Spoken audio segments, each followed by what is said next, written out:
Hello everyone, and this is my review for Monday Night Raw on November the 5th, 2012. And pretty much, I felt like this Raw was kind of a step backwards this week, mostly just in the terms of what they decided to do with the whole Team Foley, Team CM Punk deal throughout the entire show. Obviously, and I'll get into that a little bit later. They did start out the show by Miz quitting the team. Honestly, I'm okay with that. I can actually see that, going either way there. At this point, maybe they have something different planned for Miz. Maybe he's gonna do a face turn or something in that aspect by doing this. Who knows where they're actually gonna go with that? And we'll see where they go with that in the near future. They did have a really good match with Sin Cara, Rey Mysterio, R-Truth, and Antonio Cesaro, and the Primetime Players. I'm glad that because of the good matches that Rey and Sin Cara have with the Primetime Players on SmackDown, I'm kind of liking the fact that they're kind of going with this feud right now and still continuing on with it for this point in time. So it was a really good match. They're obviously also building a feud with R-Truth and Antonio Cesaro here as well, and they allowed R-Truth to go over Antonio in this case. I think that's a good thing to help build R-Truth into a potential United States Championship match. You also had the Brad Maddox deal, the referee that did the whole deal at the Hell in a Cell. He explained himself, and now he's going to be in a match with Ryback next week on Raw. Honestly, I don't know why they're going to be putting him in a match like that, because there's really only two things that could happen here. One, he gets destroyed and they continue building Ryback as this monster. And two, they do something to screw Ryback over again and give him another loss and maybe even make him look a little bit weaker here. But all in all on that, I still don't know where they're at, or what the point of that actually was, to have him come out there and then eventually get a match with Ryback the next week.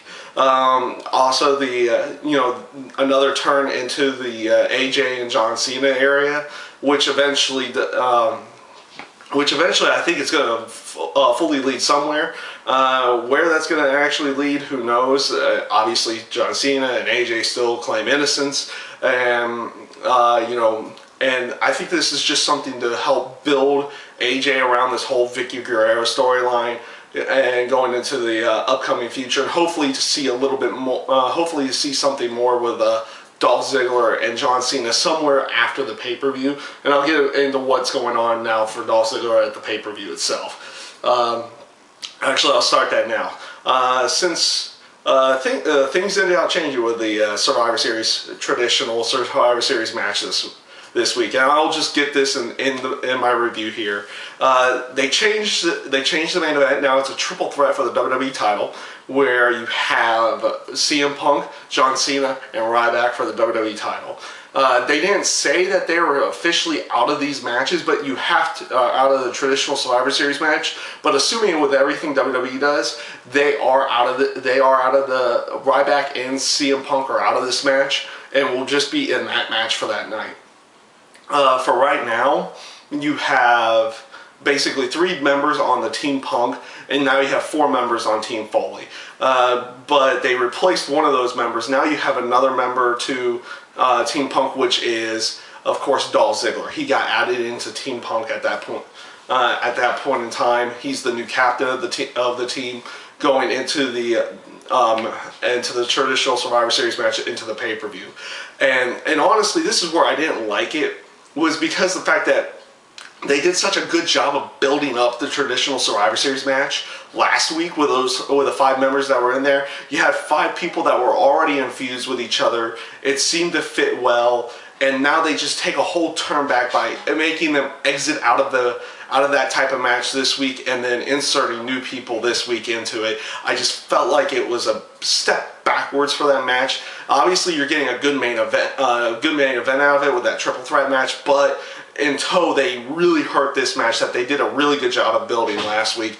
And honestly, without Punk in the match, what's the point of the Team Foley aspect as well? Because that's where the feud of that was actually built around was those two and their teams going head to head at the pay-per-view.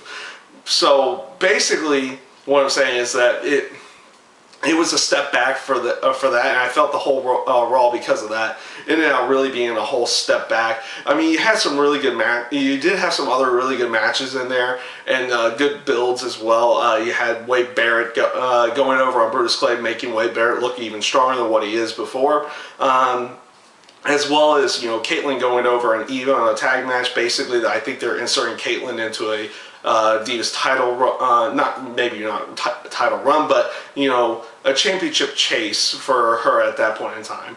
But all in all, I felt Raw was a step back this week, and you had, like I said, you had good in-ring action. I just felt storyline-wise, it was a step back. It really didn't help going into the pay-per-view, and it's really and the pay-per-view is really close as well. So hopefully they can do something next week to help salvage it and make the pay-per-view seem exciting to watch, especially since Survivor Series is supposed to be one of their bigger ones of the year. That's my review for Monday Night Raw this week. I thank you guys for watching, and I hope you enjoyed.